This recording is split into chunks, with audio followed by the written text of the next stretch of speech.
Inspired by a friend of mine who does amazing humanitarian work around the world.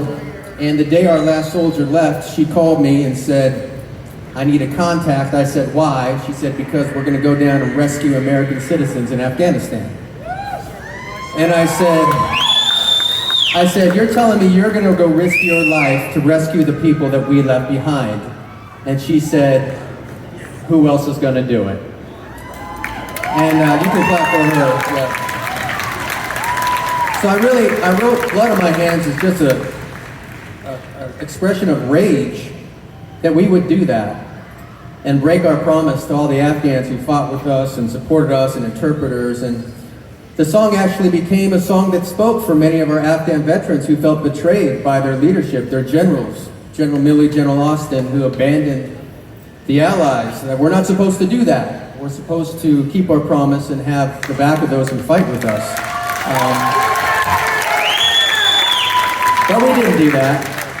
And it got so surreal that I started getting emails from people still trapped in Afghanistan.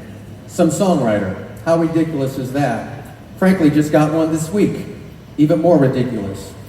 And because of that, I embedded with many of these incredible groups. These private Americans going down and keeping the promise of rescuing Afghans that we left behind, Americans that we left behind. One was my friend, another was a group called Save Our Allies. Save Our Allies rescued 12,000 people in 10 days with 12 people, mostly Green Berets, Special Forces. And through this experience with Save Our Allies, I became friends with them. We were doing some concerts for our veterans. And when the war in Ukraine broke out, I wrote a song about Ukraine, about the fortitude of the Ukrainian people called Can One Man Save the World? Thank you. And even though on the surface it sounds like it's about President Zelensky, I mean, certainly you got to give the guy credit. What did we do? We offered him a plane ticket. He said, keep it, send me some stingers, knowing that very likely he would be murdered and killed with his family within days. So certainly, whatever you think of Zelensky, and I know there's a lot of complications with Ukraine, you got to give him that. But the song really is about us. We talk about freedom and liberty and all these things, but we've seen this movie before. And certainly if Putin devours Ukraine, he's not going to stop there. So the song really was appealed to all of us to stand up to Putin now so our sons and daughters are not fighting in Eastern Europe in the near future. So I've written that song, and I was on tour with my string quartet. And I was arranging strings for Can One Man Save the World because I wanted to play with my quartet. And I had a thought. I'm like, why don't I go to Poland and play the song with a Polish orchestra? Poland's been so amazing in this war, taking 4 million refugees. Maybe we'll give them a shot in the arm, recognize what they've done. Exactly. So I called my Save Our Allies friends and they said, let us reach out to some folks, we'll get back to you. Because they have relationships in Ukraine, Poland, all around the world. Called me back and said, how would you like to go to Ukraine and play the song with the Ukrainian orchestra? And I didn't do that, but I was excited, I was confused.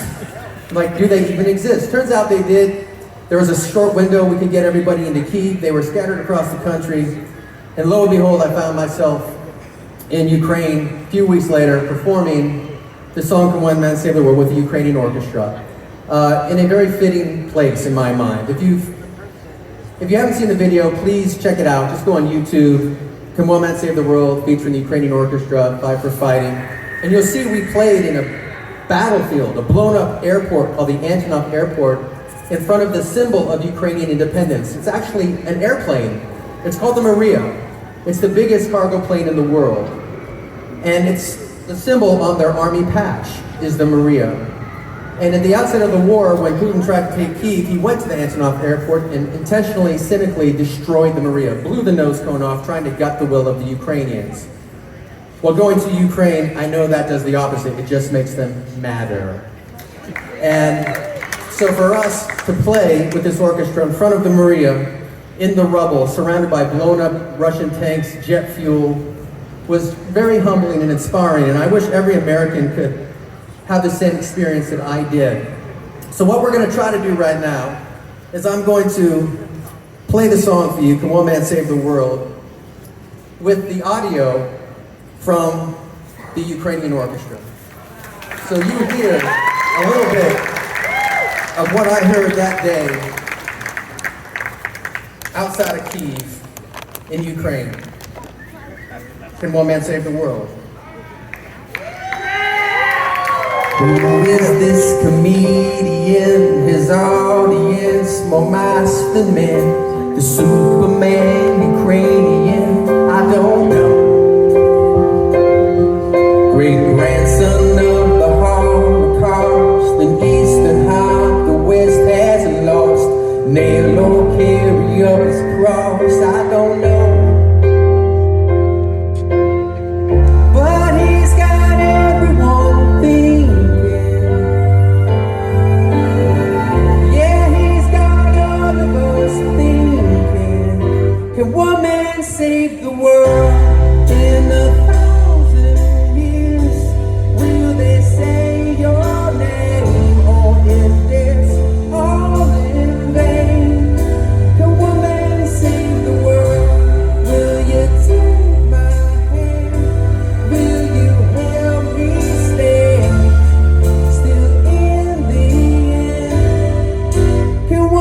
save the world?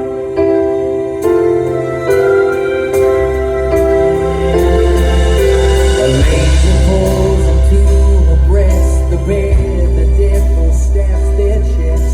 The one embrace, raise the oppressed, I don't know. Does food still have appetite? Is there ever will the goods to buy? Can a single flame light up the night?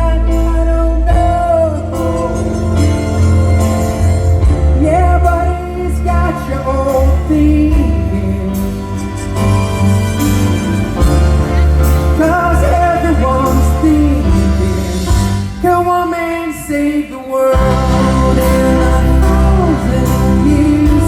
Will they say your name, or is this all in vain?